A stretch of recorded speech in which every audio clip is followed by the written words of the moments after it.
বিশ্ব নবীর হাদিস শুনলেন উম্মে সালামা রাদিয়াল্লাহু তাআলা আনহা।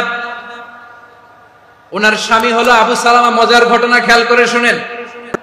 তাহলে বিপদ এলেই আমরা এখন থেকে ইন্না লিল্লাহ করব নাকি হায় হুতাশ করবেন? এরকম বিলাপ করতে নিষেধ করেছেন বিশ্বনবী। কি করব, কই যাব, কি হবে, হায় হায়, এরকম হাহুতাশ আছে না নাই? বিশ্বাসীরা হাহুতাশ করে না, তারা ইন্না লিল্লাহ পড়ে। কি পড়ে মনে থাকবে? আমরা পড়বো ইন্না লিল্লাহি ওয়া ইন্না ইলাইহি রাজিউন। নিশ্চয়ই আমরা আল্লাহর জন্য, আমরা আল্লাহর দিকেই ফিরে যাব। এরপর পড়বো আল্লাহুম্মা আজুরনি ফি মুসিবাতি ওয়া আখলুফ লি খায়রাম মিনহা। আল্লাহ, আমি যে বিপদে ধৈর্য ধারণ করলাম এটার সওয়াব দিও, আর যা হারালাম তার চেয়ে ভালো কিছু দিয়ে বদল করে দিও। সুবহানাল্লাহ পড়েন। বিশ্ব নবীর হাদিস শুনলেন উম্মে সালামা রাদিয়াল্লাহু তাআলা আনহা। ওনার স্বামী হলো আবু সালামা। মজার ঘটনা খেয়াল করে শুনেন। সাইয়্যিদাতুনা উম্মে সালামা রাদিয়াল্লাহু তাআলা আনহা, ওনার স্বামীর নাম আবু সালামা। শ্রেষ্ঠ দম্পতি, শ্রেষ্ঠ ফ্যামিলি। প্রথমে হিজরত করেছিলেন হাবাসায়, পরে হিজরত করেছেন মদিনায়। উহুদ যুদ্ধের পরে ওনার স্বামী আবু সালামা ইন্তেকাল করলো, শহীদ হলো। সুবহানাল্লাহ পড়েন। যখন আবু সালামা ইন্তেকাল করলো, উম্মে সালামা রাদিয়াল্লাহু তাআলা আনহা কেঁদে কেঁদে হয়রান। আর নবীর শিখানো বাণী অনুযায়ী তিনি বারবার পড়ছিলেন ইন্না লিল্লাহ। কি পড়ছিলেন? ইন্না লিল্লাহ।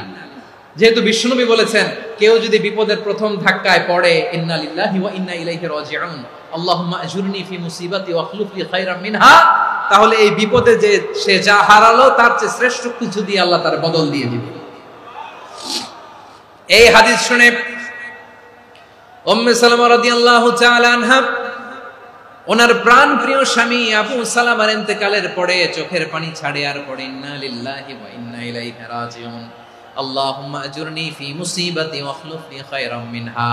বারবার এই দোয়া পড়ে চোখের পানি ছাড়ে, এই দোয়া পড়ে চোখের পানি ছাড়ে, আর মনে মনে বলে আবু সালামার মতো ভালো মানুষ মদিনাতে নাই।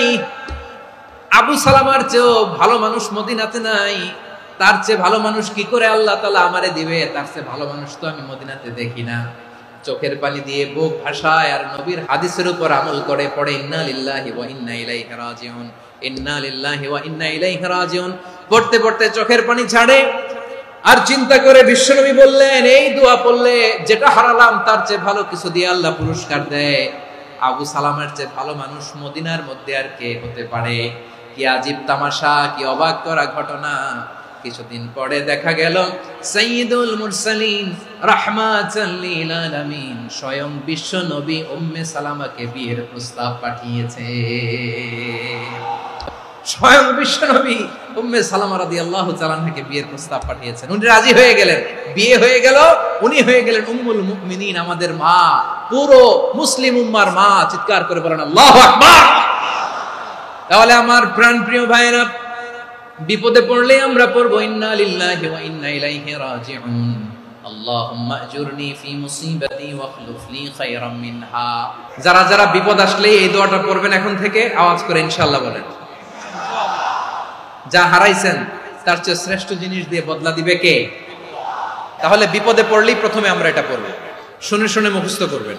আমার মায়েরা, আমার বোনেরা, আপনাদের জন্য 3টি মাঠের অ্যারেঞ্জমেন্ট করা হয়েছে, আমি জানি। আপনারাও এই দোয়াগুলো পড়বেন। আপনার স্বামীকে শেখাবেন, সন্তানকে শেখাবেন, আপনার পুরো পরিবারটাকে জান্নাতের টুকরো বানিয়ে দিবে কে? তাহলে বিপদ আসলে প্রথমে কি পড়তে হবে এটা জেনে গেলাম।